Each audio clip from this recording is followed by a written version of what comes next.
My name is John, and on Farcaster, I'm at No. I got into crypto in around 2020. I heard about it on a podcast in a way that made me want to dive in. Essentially, the guy on the podcast said, Bitcoin's going to go up soon, so you should probably buy some. And so I thought, why not?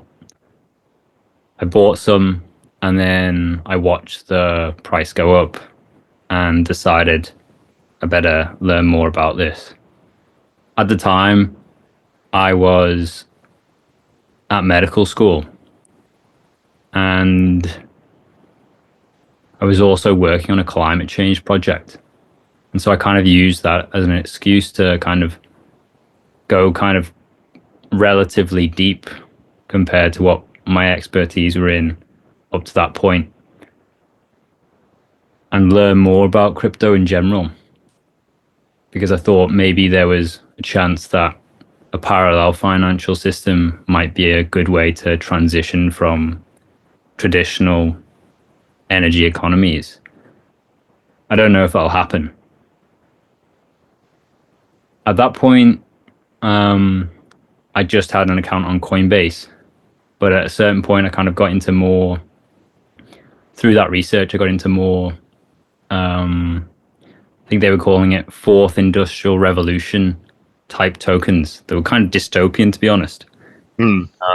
Eventually stumbled upon ETH and that kind of ethos, which resonated with me a lot more. Went a bit deeper into that and kind of transitioned into that kind of stuff. And now I'm on Farcaster, generally trying to support people to live the lives they want to live.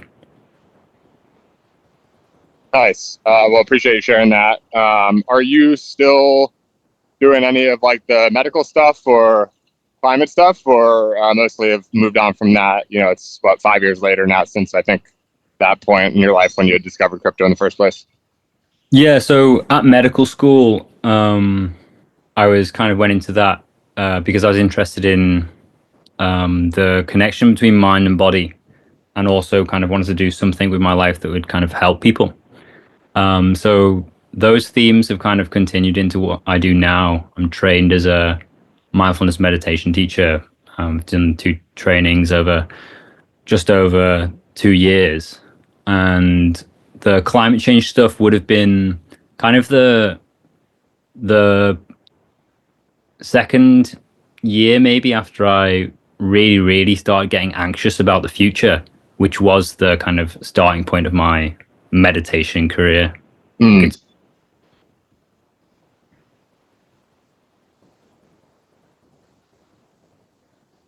Hey, are you there? Yeah, I'm there. Oh, sorry, I thought it got cut off. I can cut that a little bit out. But so moved on from the medical school to more of directly studying sort of mind-body connection with these meditation training. Can you say more about what that was? Yeah, so I trained once with through a program that these teachers called Jack Cornfield and Tara Brach put on. Jack Cornfield's kind of a teacher who's in the Thai Buddhist or Thai forest Buddhist tradition, and he's now kind of mostly working in America. He set up this retreat center, I think, called Spirit Rock. And then Tara Brach is someone who's kind of more, her background's more in yoga, so she spent a lot of time in India, whereas Jack was more in like Thailand and Burma or Cambodia now.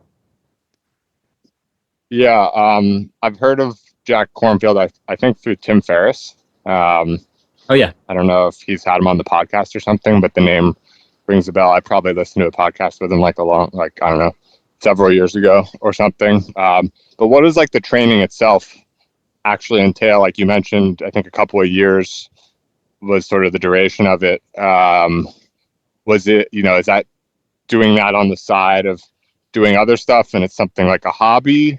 Not to like, downplay the significance of it or the importance in your life, but just generally speaking, like something that you're doing for a little bit of time for over a couple of years, or is it like an all-encompassing thing or something in between? Yeah, so it's mostly it's kind of got a weekly kind of touch in with some kind of like real time something or other, plus kind of a lot of asynchronous content. And then yeah, it was something I was doing alongside my medical degree at first. So you don't have to like dive all the way in, and then there's kind of additional. You've got to do retreats and lead classes for them to eventually certify you, essentially. But yeah, it's one of those programs that didn't require me to go on like a super long retreat, but I could go relatively deep and really kind of strengthen my own practice. When I was doing it initially, I wasn't really looking to become a teacher. I kind of just wanted to deepen my own practice and understand kind of like how people teach it and like what the theory is behind that, rather than teaching myself. But then I found out that you had to do some teaching to qualify, so that ended up being part of the path.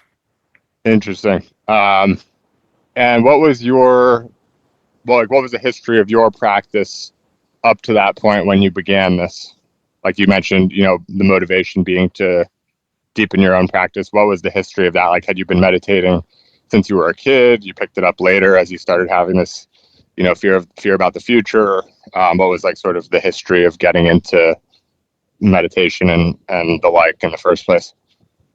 I think like the earliest kind of touch point would have been at church, and they would sing this hymn that was "Be still for the presence of the Lord," and that hymn always like got to me, or like I always felt like, oh, this is kind of special that everybody's being still in this moment. So I like As to a think that kid, might have been like where it started. Yeah, as a kid. like a young kid? Yeah, like maybe um 5 or 6, something like that. Oh, wow. I just remember just like that was my tune when I was growing up.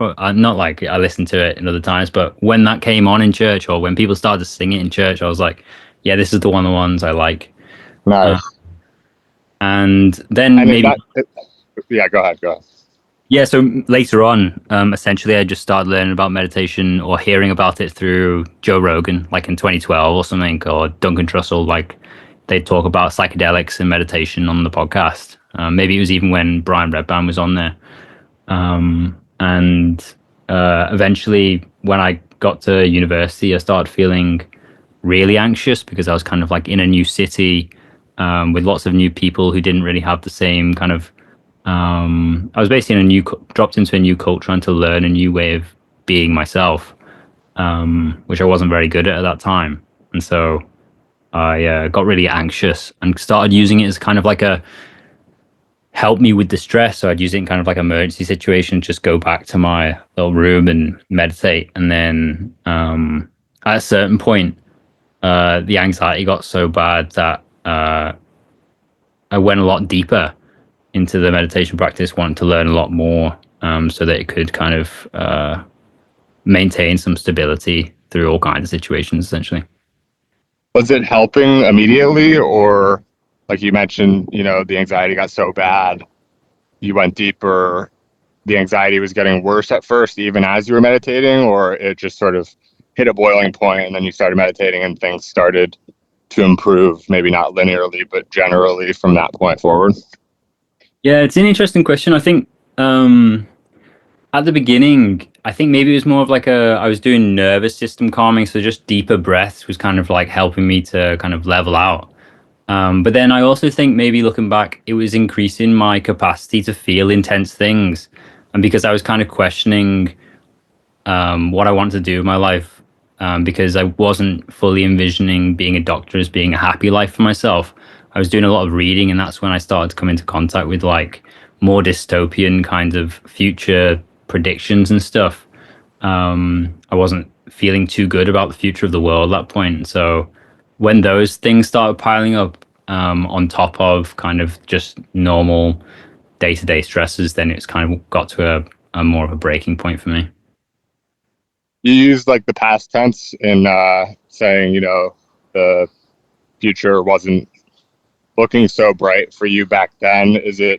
Has that changed, or do you just not think about the future quite as much, or it hasn't changed it, but you just sort of accept it'll be what it'll be? Like, what's your relationship with the future years later now, having had this practice, which sounds like it's been very beneficial for you in a lot of ways? Yeah, I think maybe at that time I felt like a bit of a victim in relation to the future. Like I couldn't stop what was coming. And that is true in a certain sense, but I think I've taken a little bit more responsibility now. I'm more willing to kind of accept and take on the more difficult feelings and kind of work with what is present now to kind of make the best of the situation and move conditions towards a future I'd like to be part of. Was it a lot of because I know you got involved with the climate stuff. Was it a lot of climate related concern, or AI, or different things? And maybe it was kind of all of the above, but were there like a few top things, or one or two that were kind of the big things that were kind of scary sitting in the future? Yeah, so the big three for me at the time were climate change, AI, and wealth inequalities, like a widening Right, gap. right. And how has your view changed or not changed on those? I think with climate change, maybe I'm more positive about the technology that could help us there, alongside maybe a confidence in humans' ability to adapt. I feel like there might be, there's a certain amount of slowness to things so far that might mean we have to just deal with some shit that happens. In regards to AI, I'm not sure I understood it that well then, and I'm not sure I understand it that well now. But through my own kind of understanding of, I guess, how systems function, I'm kind of optimistic that a being or a something that's more intelligent than us would probably also be compassionate in some sense. And then wealth inequalities is something that I am really not too sure how to think about at the moment, to be honest. But I know at the beginning of my moving towards crypto, I started thinking about crypto in terms of wealth distribution, or kind of like events that kind of distribute wealth, but really not too sure how to think about it, to be honest. Yeah. With AI, it's interesting. I at a similar time, actually, in 2020, I had just left my first job out of school and had like tons of time, especially once COVID hit, and I decided basically I'm not going to try to find my next thing right now. It's like kind of the worst time in the world to look for like a new job. So I'm just gonna, and I'd moved back into my family home. My brother had done the same, and we were living together in New York. We got really lucky and bought or rented an apartment together, and that was supposed to be my, like, when we did that, I'd come back from travel after quitting, and that was supposed to be my, like, okay, moving back into New York. My brother was working in New York. We're gonna move in together, and I'm gonna find a job. And then COVID hit at like maybe 45 days into our lease, and we got pretty lucky because we were looking at, in the same building, at two units. One was a 4-month lease and one was 24, and we just looked at the 4 as being basically 16. We figured we'd just get it and then renew it. But when COVID hit like a month and a half in, we moved out and moved home, and my brother's company had a bunch of layoffs, so both of us were out of work, and it became like a very pleasant and surprising time. I would say you don't really expect to have time with your family at home soon after graduating college, in like this unusual time of COVID. That was, everything just slowed down a ton. So it was interesting. And during that time, I was basically running and writing and reading.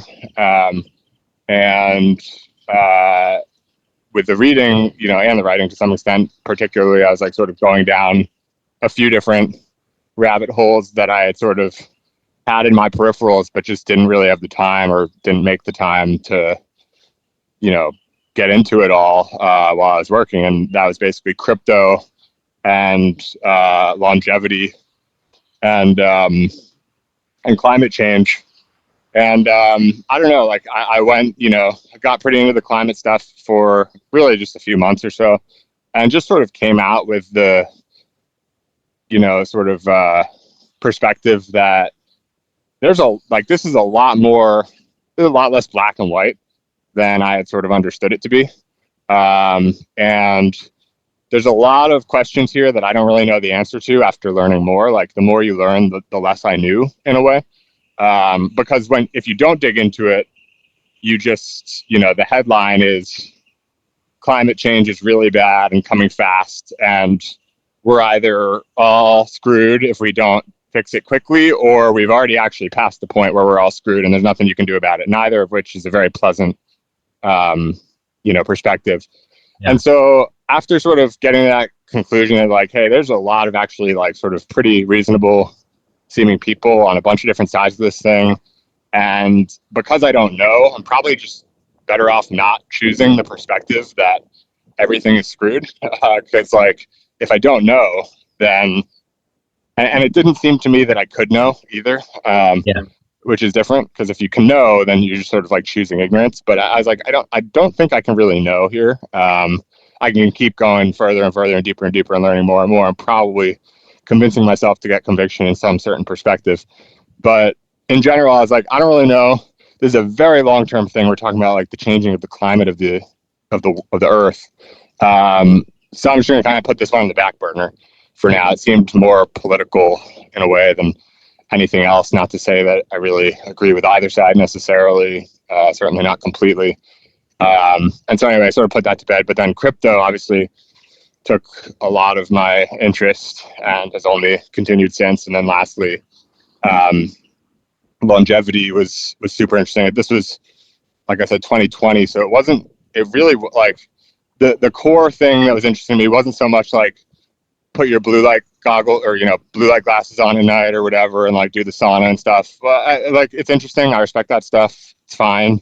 Maybe I'll get into it at some point. I've kind of gotten into some of it at various points, but the part that was more interesting to me was actually this sort of novel concept that we could approach the problem, quote unquote, of aging directly and slow or even potentially reverse aging, and that every sort of disease, every cause of death is basically downstream of aging. Not every single one, but the majority of them, to the point where, like, if we were to cure all forms of cancer, it wouldn't meaningfully, at least, I don't have like the name of the study or whatever top of mind, but I've read that basically, and actually, interestingly enough, Vitalik has quoted this specific stat before, I believe, which is like, if we cured all cancers, the expected lifespan wouldn't actually increase that dramatically, because it would just be people would just die of heart attacks and get Alzheimer's, and like the next thing would basically get them. And the same goes for obviously any of those. Like, you have to get all of those, which is really, really hard, and we've been working on for decades with tons and tons of money. Or we could take a stab at aging itself, which has actually not been very well funded at all, or worked on for very long at all. And it's sort of like a new thing. And to me, I was like, man, that seems really interesting. Like, you can slow aging by 20%, extend health span by 20% without even having to do anything about cancer or heart attack. And it gives you that much more time to look into those things and whatever. So that was really interesting. I haven't been thinking of it as much as of late, but I really like it. And it's also sort of been commandeered by like Brian Johnson, which I think is net good because it brings attention to the issue. But his style of, approaching the issue is not exactly mine, to say the least. But nor are his values necessarily aligned with mine. And so I'll bring this. But I do share certain values with him, I think, and I definitely respect various elements of what he's doing.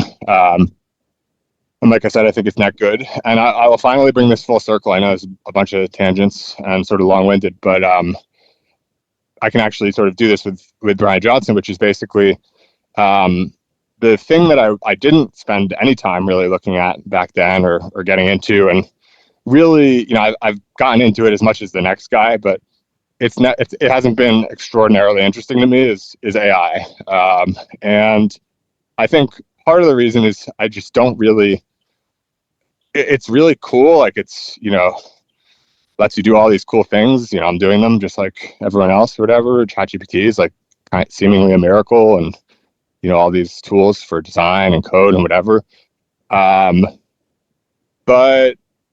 I don't like love it generally, basically. And I think the reason for that is fundamentally, if I were to have, if I were to sort of state my largest fear of the future beyond like technologically related, at least, it's definitely like sort of in the AI camp. And I think it's largely around, what happens when like sort of humans are no longer sort of like the dominant species. And that can come about in whether it's like sort of AI related, or it could also be, like Brian Johnson sort of thing of like, sort of the aim is to like live long enough to, for lack of a better word, like become a piece of software or something. And I don't know. It's like he had a really good point that I like sort of read once, which was like, the prior evolution isn't going to look forward to the next one, but the next one would never want to go back to the prior, something like that. And so I don't really know how to look at it all, but I'm, at the end of the day, sort of with you in that, like, I don't exactly know what to think about AI. I don't particularly believe anyone who claims that they do. And so at the end of the day, it's like, I don't know how productive it is to even think about some of that. On the other hand, if you want to think about the future at all, which I do, it's sort of silly to do so, to project a future forward that doesn't, have sort of a view on where AI is going, because you could sort of have everything else right. But if AI does something ridiculous in 5 years or something, like all the other predictions are kind of moot if they don't sort of account for it. So I don't know. That's a huge brain dump, but maybe you have some thoughts. Yeah, I mean, when you get into like things that are more intelligent than us, like the idea is, I guess, they can think thoughts that we couldn't think. So how can you predict what they would do? It becomes kind of like just zaps the future thinking. Like if they truly are going to be that much more intelligent than us and do things that we couldn't think of doing, then how do you predict at all? Yeah. Yeah, I agree. It's sort of what's the point, basically? If if you think that you're almost definitely going to be wrong, basically. But yeah, I'm curious. I mean, it's interesting. Like right when we jumped on the phone, um, you like sound very sort of peaceful, which is nice. And I don't know if you feel that way as well. If you credit your meditation practice or perhaps other things just in the way of lifestyle or whatever else it might be. But do you feel that you've really become a changed person in the last 5 or so years? Yeah, definitely. I have to like admit, like I was a little bit nervous before this like conversation, so it's not all like I'm some guy in a robe floating a couple inches above the ground. I still like feel things and still make mistakes, but there's definitely been a change in me through the practice of meditation. It's more of a it's hard to describe, I guess, but often people talk about it in terms of being less reactionary and more like responding more. It's also maybe a form of acceptance or capacity to hold uncertainties. I probably become gentler and kinder to myself, probably become more cognitively flexible. As a result, there's less propensity to try and find a fixed model to approach things and more openness to kind of meet things where they are. Mm. Opens up like the number of possibilities that one has in any situation, I guess, which has been fun. Yeah. I I can somewhat. I mean, I've meditated, and I've done yoga and some other stuff. Nothing like very much. Um, but I feel like I'm sort of inclined towards a lot of the same things that you just mentioned, more so than most, but not as much, obviously, as a lot of others. And it's interesting. Like, there's this. Trying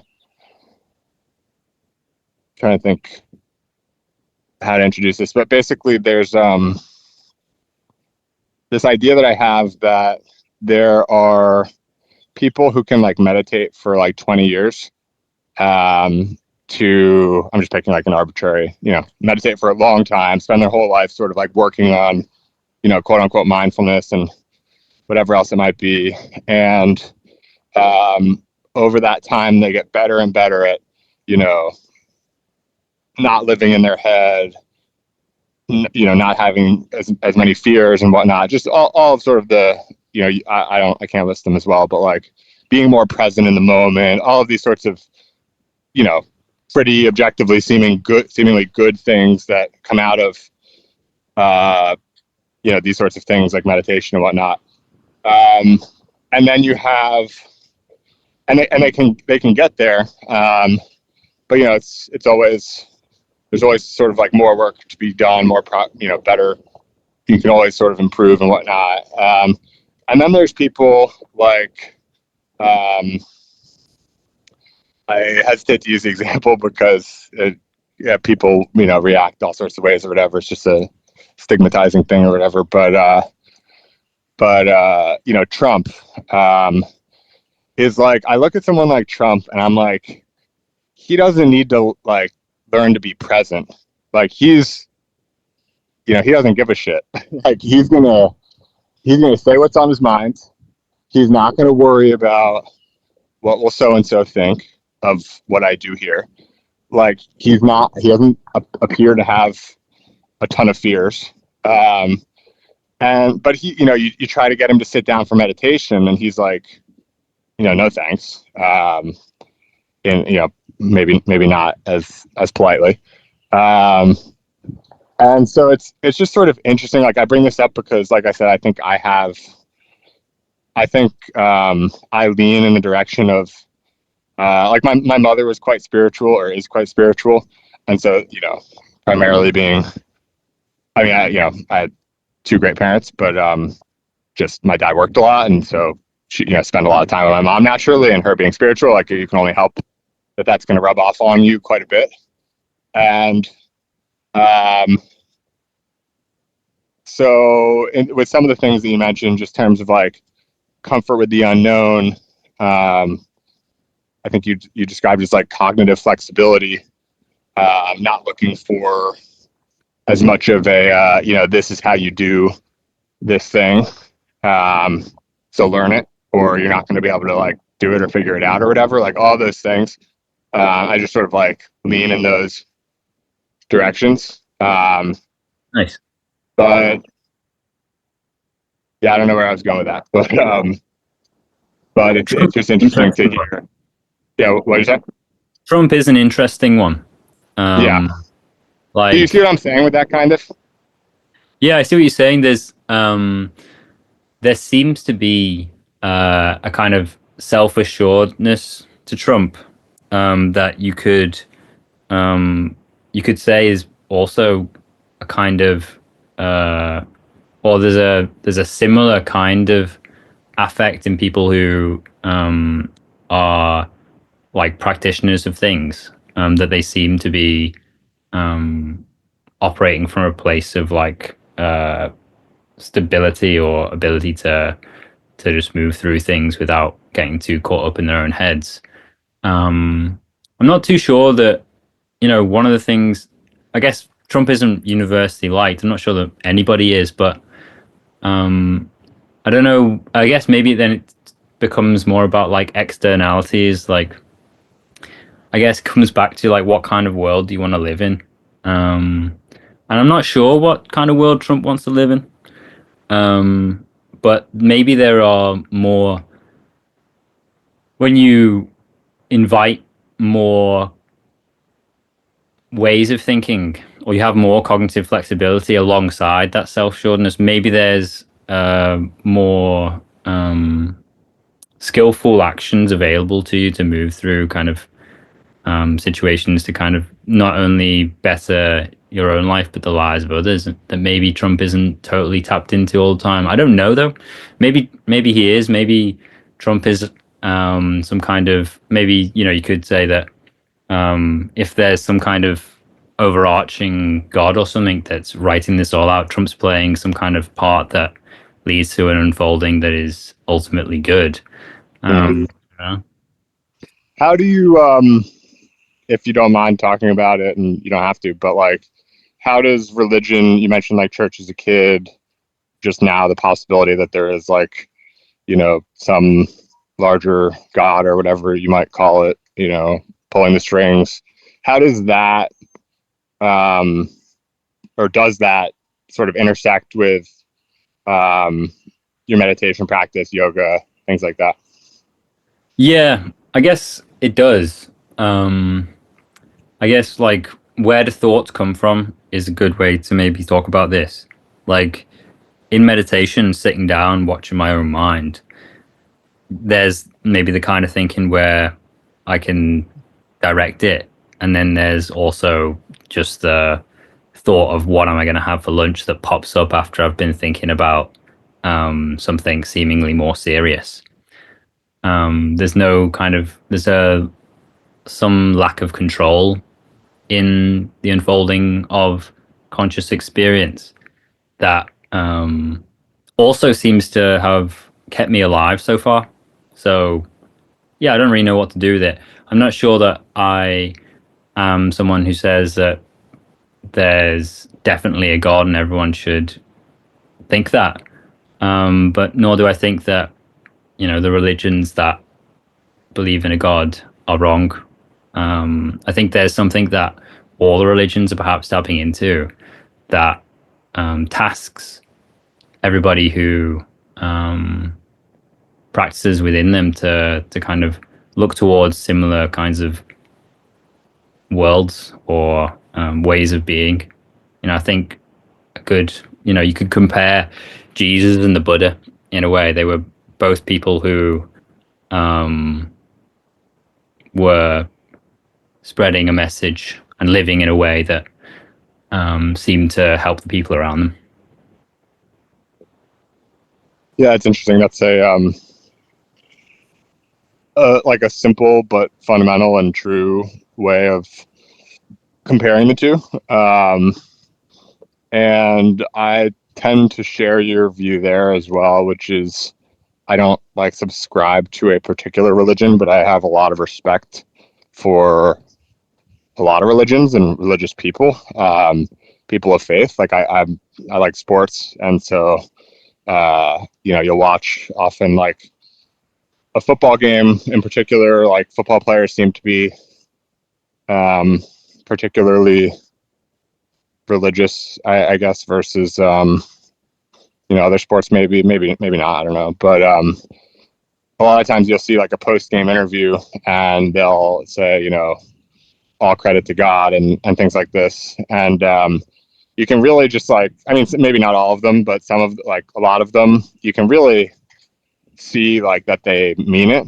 I mean, the extreme example would be like a Tim Tebow, if you're familiar, where these guys are just sort of out there doing their thing.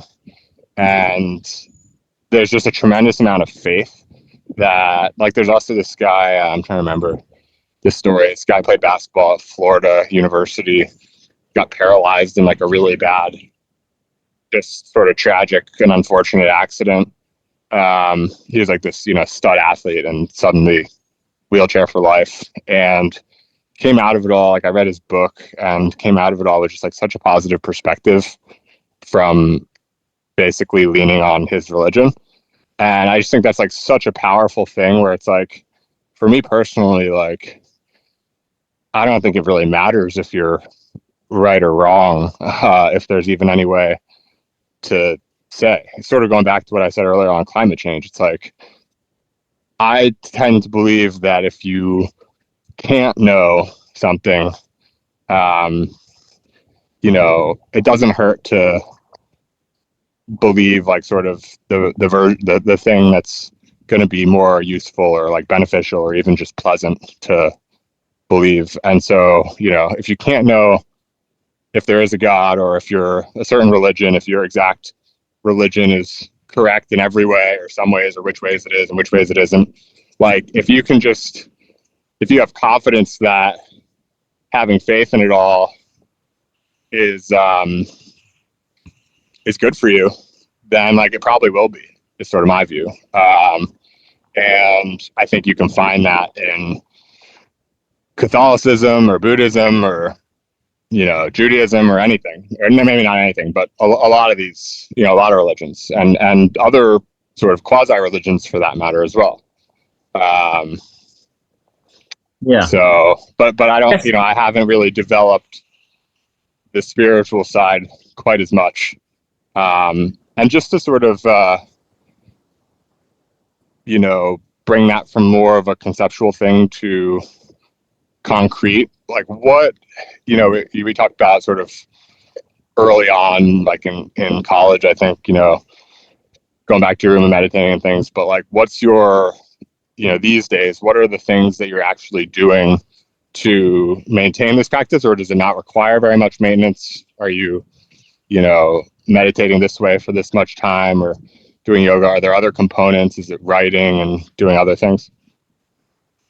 Yeah, so I have a daily meditation practice. So I would meditate for, I think it was 50 minutes this morning.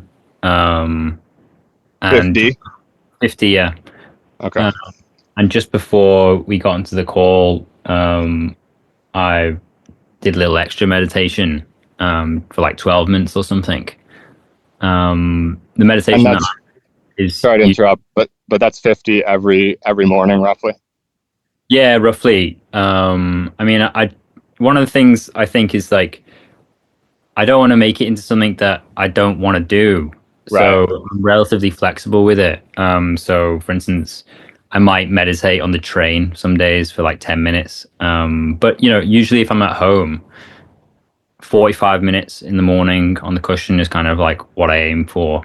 And if I miss a day, I miss a day. If I don't hit 45 minutes, I don't hit 45 minutes.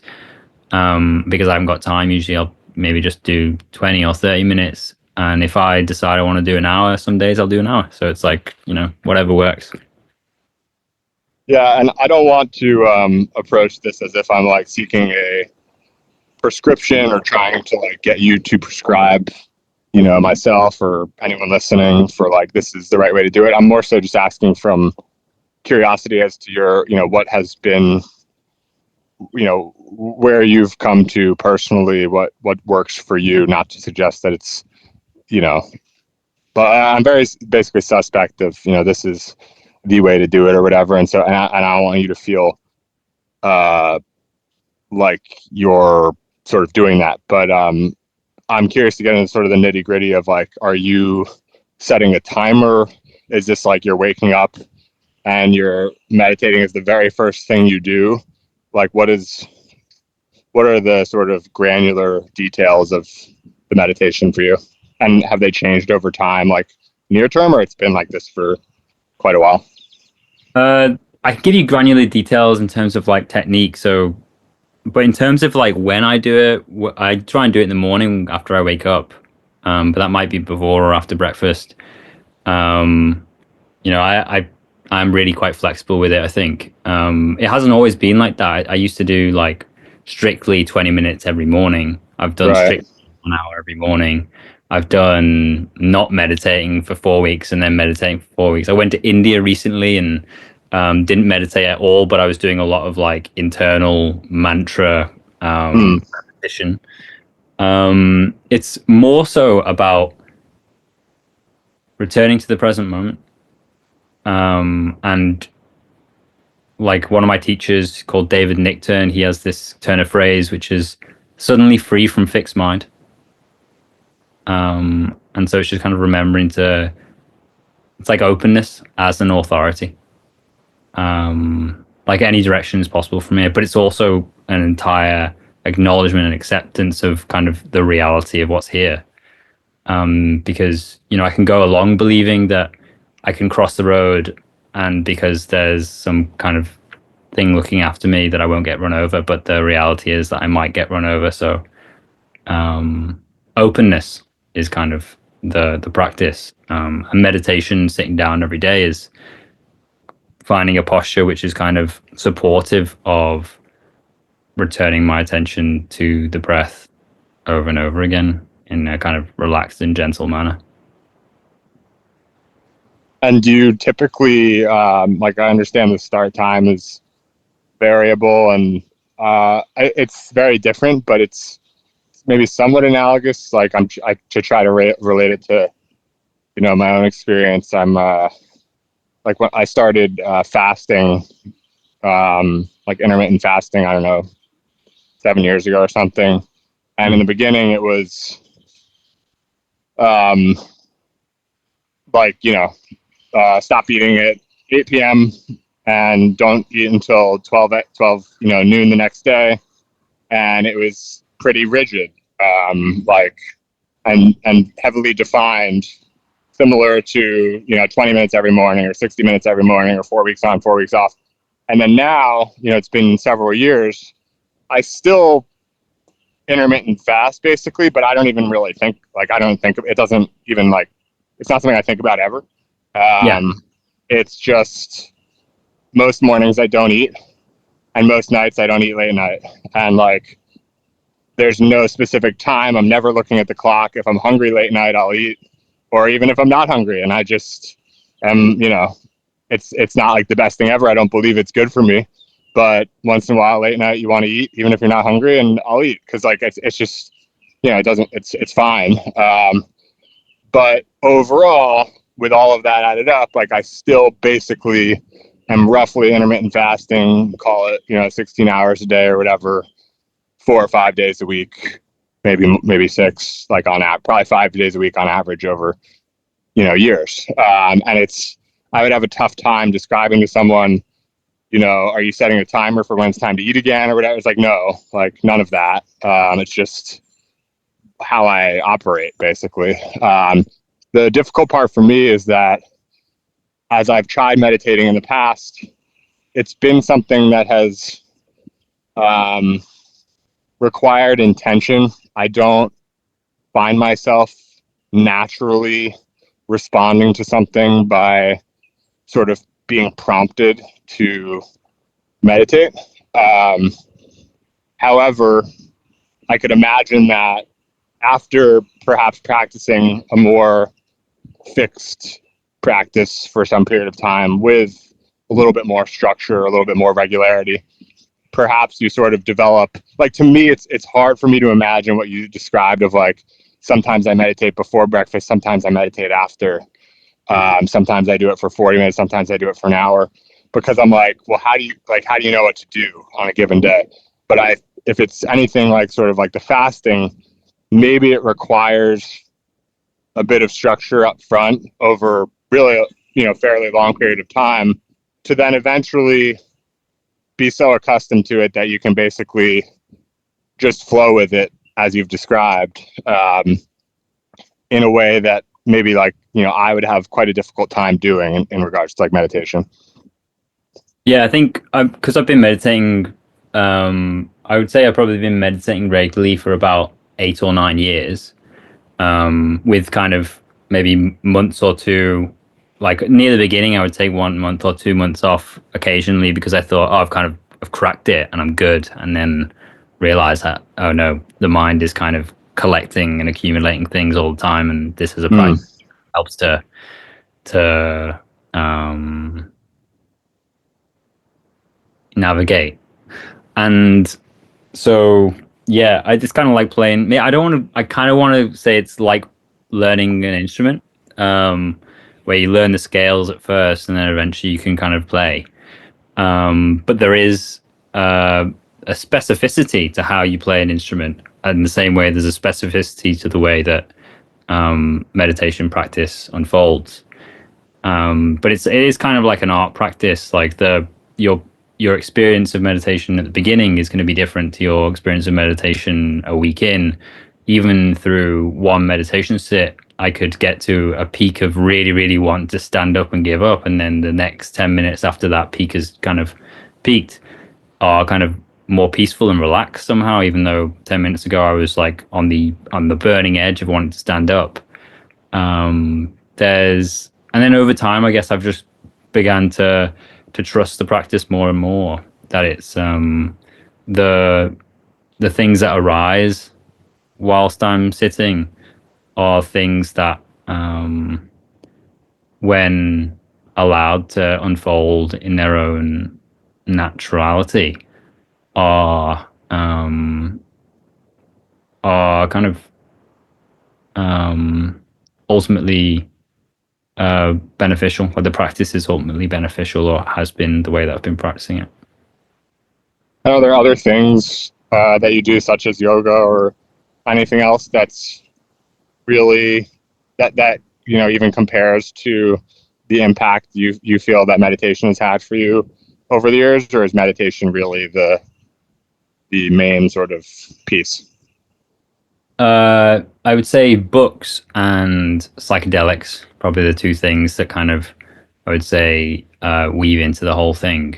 Okay, interesting. Can you elaborate on that?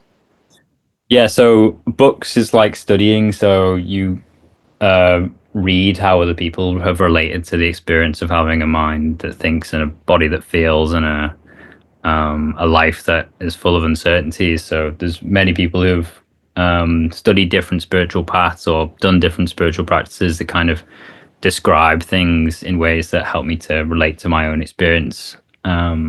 So I've done a lot of reading of different Buddhist teachers, majority, some kind of.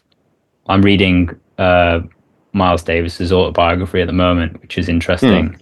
Yeah, I was going to ask: is there a balance between reading people who are explicitly sort of writing about the relationship versus others who where the lessons or the perspective that you can take away from might be just more implicit, and they're not explicitly sort of studying how people, like, basically what you said.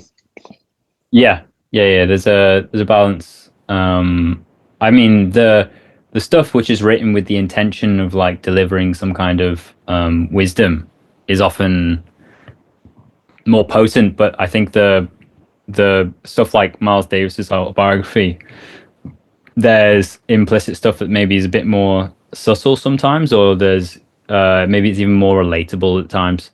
Would probably be the best way to put it. But there is good stuff in the stuff that is explicitly, I'm looking at a book right now called Diligence by a Tibetan Buddhist teacher, and that's just like his whole job is to teach meditation and Buddhist thought. So that stuff is like every other sentence is like, oh shit, I can stew on that, you know. Yeah. Do you have a like a holy grail of your favorite or top few of these sorts of books? Uh, the book that I started with was by a Vietnamese Buddhist monk called Thich Nhat Hanh. He was nominated for the Nobel Peace Prize by Martin Luther King Jr. And he wrote a book called the Miracle of Mindfulness. And then there's Chogyam Trungpa Rinpoche. He's written books. Meditation in Action is a good one. Yeah, those two come to mind. Interesting. And are these uh, like, what's the experience like of reading those sorts of books? Are they long? Are the sentences is it difficult to understand, or is it um, something where you kind of need to like sit and think after each sentence because there's just so much sort of like packed in, like you had described? Yeah. I mean, occasionally it's like, occasionally it's like music, so it just like hits you in the right spot, and there's not really, you don't have to think about it. Occasionally I can reread a sentence multiple times. Other times a sentence will come back to me like 5, 6 months later, and it'll apply to a situation. I'll be like, oh yeah, that is true here as well.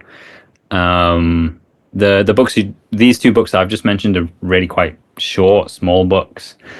The experience of reading them is that you could probably read them multiple times over the course of a lifetime and get something different out of them every time. Right. That's great. I appreciate those recommendations, and will I'm noting them. I need to look back. I know I can't even pronounce. I know the first guy that you said. I can't pronounce his name. If you did it again, maybe I could. The second guy sounds like I need to go back and work a little bit before I could even come close to that pronunciation. But I will sort of run this back and grab those titles because I've enjoyed the conversation, and I think I have I feel like I could I'm sort of due for to read something like this. Not in that it's like necessarily a requirement or anything or an obligation, but I just feel like I've been going like very fast lately, and I feel like I enjoy the seasonality between living what I can best describe as sort of fast and slow. And recently has been fast, and I've been slow many times before, and I feel like I could use a dose of slow, which I feel like one or both of those books would almost definitely give me. So I'll definitely check those out. And the reason I asked about sort of the experience of reading and things is I just I have a complicated relationship with reading, but I enjoy books that are short. Is the bottom line, and not overly complicated. And of course, there's always you can infinitely find more and more in anything, but if it can be sort of read in a way that is more easy and not like sort of a daunting thing where I have to like really work to try to understand what's going on here. I can just sort of read, and if I get it, I do, and if I don't, I don't. I can spend time on what I want to spend time on, or if the thing hits in the right way, like you described with the music, then it hits in the right way, then that's great. And so basically, all that you described sounds good to me. The last thing, maybe, well, I don't know if it's the last thing, but one other thing, as I know we're coming up on time, is the trip to India. What was that all about? Yeah, nothing spiritual really. Just my girlfriend's father had a job there he was coming to the end of his contract, so they sorted us out a little trip around a few places. I'd never been before, but it was awesome. Yeah. You said you've done So, some traveling. Have you been? sorry, say it again. You said you've done some traveling in the past. Have you been? I have not been to India, no, but it seems like a unique experience potentially compared to a lot of other travel that I've done, and I would be sort of interested in, I don't know how deep of one, but I'd at least like to explore some of the spiritual elements if I were to go. Like I feel like that would be a large part of why I would be going, even if it doesn't, even if I don't sort of necessarily get as much out of it as someone who's more into a lot of it. I just feel like it would be really interesting, and I like sort of occasional shock to the system if I can Yeah, find it. yeah, definitely a shock to the system. It's So, were you able to do any of that while you were out there, or not? Not really that much. no, no. I was, yeah, as I say, I wasn't really meditating even in the mornings. I was doing all this internal mantra. I was saying Om Mani Peme Hung, which is like a Tibetan mantra. I'd just say that whilst we were in the car to different places in my in my own mind, or walking around when I had some time. Yeah, I didn't do much spiritual stuff over there. Obviously, we visited different temples and things, but no. The main thing that stood out to me was there's kind of like a smell terrain. Like I was very conscious of smells and how they change, like even within like 3 meters or something. So there was just a lot of different smells, basically. Yeah. A There was lots of massive one. different intense smells in smaller areas than I would imagine smells to change. Or maybe I was just more conscious of being, Huh. yeah, I don't know. Yeah, that's such an interesting specific observation. Like that there were bold smells is one thing, but like that they changed within small areas is interesting. It's just like you. I feel like that has to be a it's not something that you would make that you would or sort of like could make up. Basically, like that must be strong. Like it's easy to notice something that you're looking out for because you sort of have a bias to see it. But I don't think you would have gone to India with the mindset of, oh, the I'm going to notice surprisingly bold changes in smell and like between small areas when I go there, and yet that happened, and so like it must really have been pretty potent. It's Yeah, just at the kind of beginning I interesting, was noticing a lot, so I did eventually like I'm going to pay attention to this now that we're in a new place. But right? Makes sense. Yeah, so I would like to go. But I don't know when that will be. And similar with the slow and the fast living, I've had sort of chapters of travel. And where's your favorite place you've been?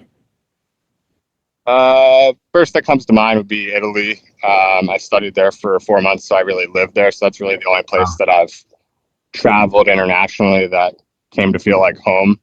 Um, but secondarily, I also spent a few weeks in Japan and really enjoyed that. Um, and both of those had a lot to do with the context of my life at those points. The first was, studying abroad in college, which is a very sort of unique time. And then the second in Japan was right after I'd quit my job. I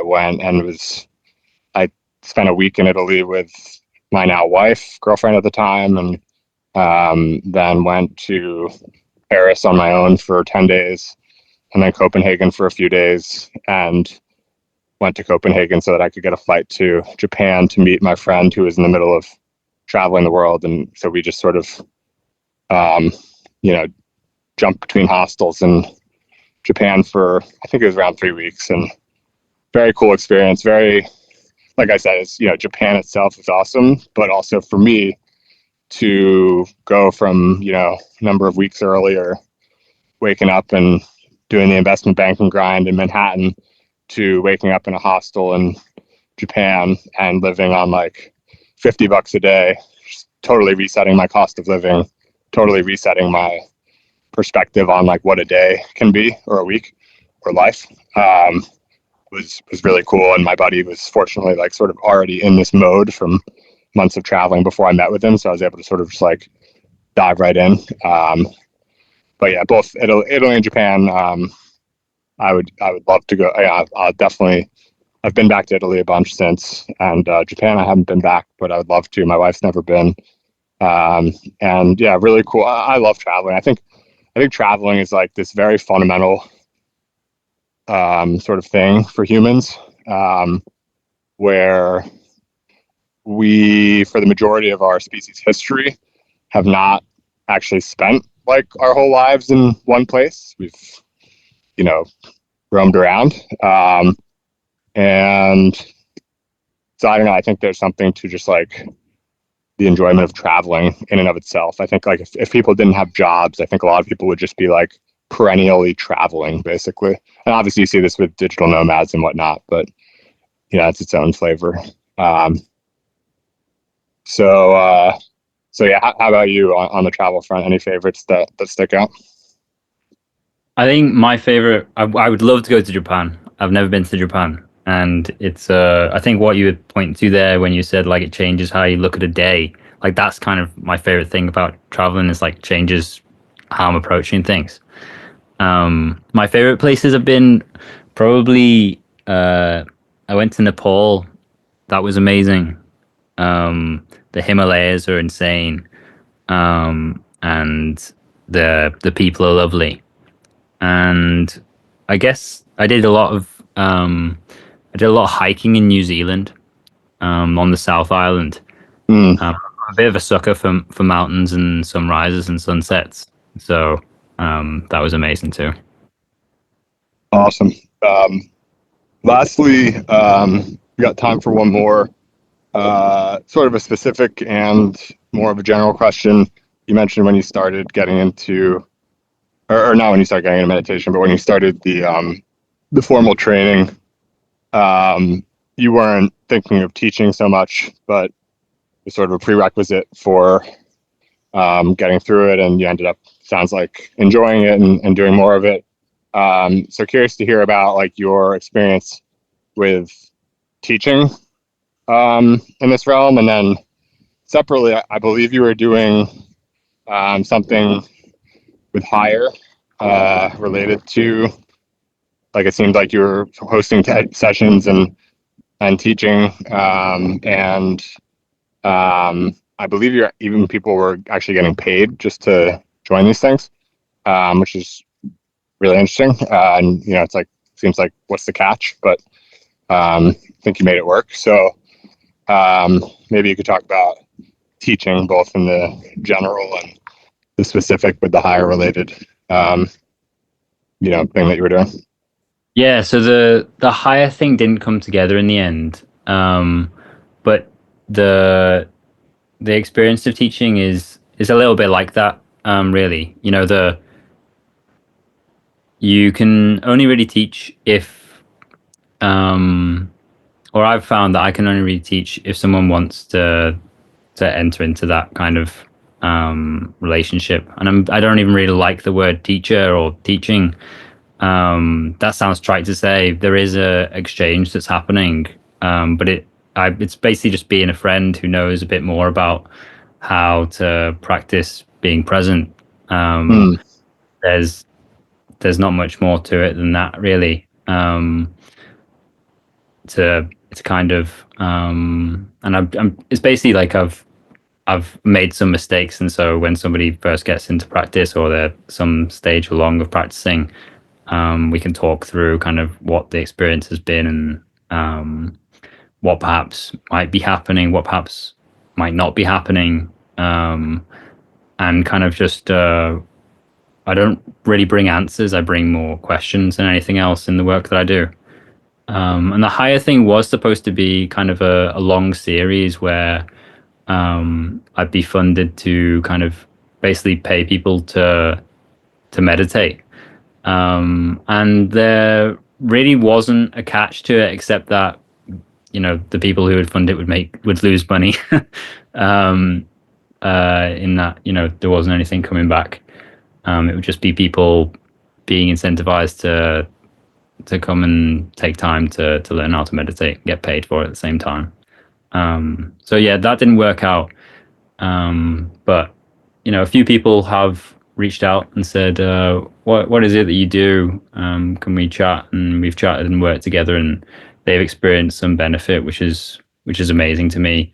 The last person I worked with on a donation basis, and they paid me not a small amount at the end of our working together, which was kind of awesome and validating, and feels really good. But yeah, instead, I was doing the higher mindfulness club thing, and part of the reason for doing that also was to kind of bring people in the higher community together to be in conversation. So there was going to be an aspect of meditating and learning how to meditate, but there was also going to be an aspect of kind of meeting other people in the community and being in conversation, because I think there's real value in working things out in real time, having conversations with people who are curious and interested, and people who might have things to share or things that they're personally passionate or interested in making a reality. So I've kind of moved towards kind of facilitating that in a slightly different way, where I basically do this thing which is a weekly gathering called Beings Club, where there's some time up front for people to engage a practice of their own, whatever they decide they want to do. So some people want to meditate, and I'll offer to do a guided meditation if people want to do that. But actually, most weeks nobody wants that, and I just meditate. So you can watch me seemingly stare at a wall whilst you. Some people gratitude journal, drink a cup of tea, um, do some art, build a mini app. People have been doing all sorts of things. And then there's two 30-minute blocks where people basically have conversations either one-to-one or in a small group of three, and there's no themes, no prompts. It's just kind of you're dropped into the same space, and the invitation is to be curious, because I kind of believe that curiosity connects.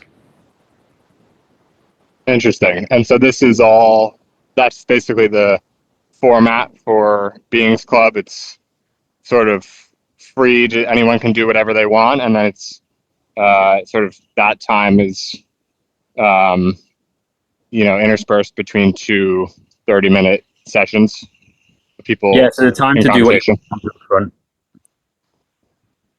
The time So, to do what you want comes up front, basically. yeah. And so I'll offer to guide a meditation if people want that. But many weeks people have said, no, we'll do our own thing.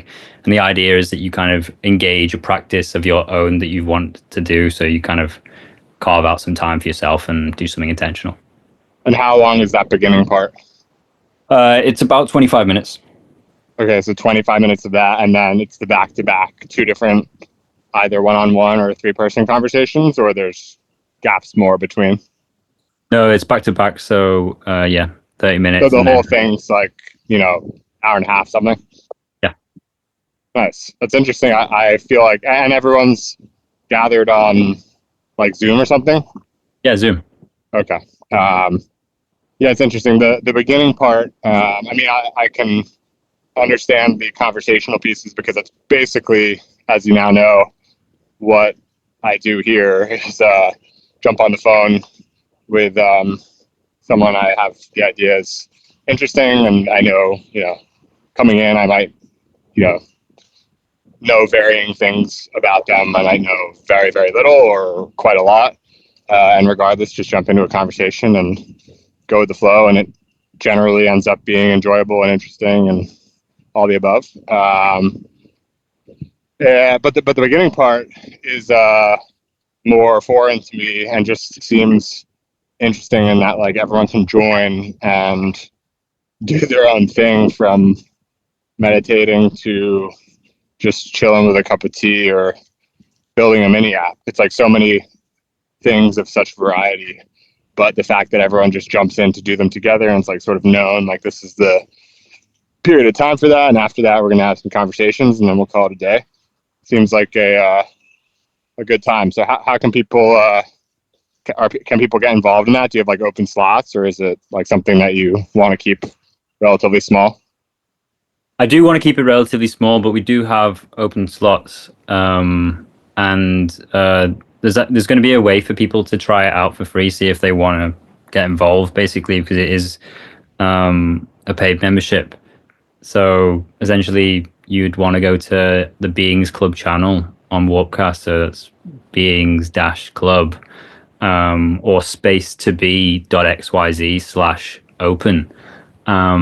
Yeah, I've got this thing that I want it to be relatively small, so that people, like, the conversations that people have are with people that they eventually get to know. Real relationships can form, and hopefully some people do some cool stuff together. But yeah, at the moment it's been relatively small. 6 or 7 people were part of the first 3 months. We had a break whilst I was in India, and we're coming back on May 18th for this open free for all kind of come if you want kind of salon, and then after that will be members only. Nice. And what do you think is the range of like a good number for this sort of thing? Yeah, I've been thinking about it. There's Dunbar's number, but even that seems like it might be a bit too high. Yeah. Um, Someone said to me the other day, maybe it's like classroom size, so like 30 to 40, which feels about right. But also think that we might be able to double that to maybe 60 and it still be okay because maybe not everyone's going to turn up every week. That's kind of, people should have their lives alongside this cool thing. So yeah, maybe 60s around the max. Yeah, I know Phil from Warpcast to is a friend of mine.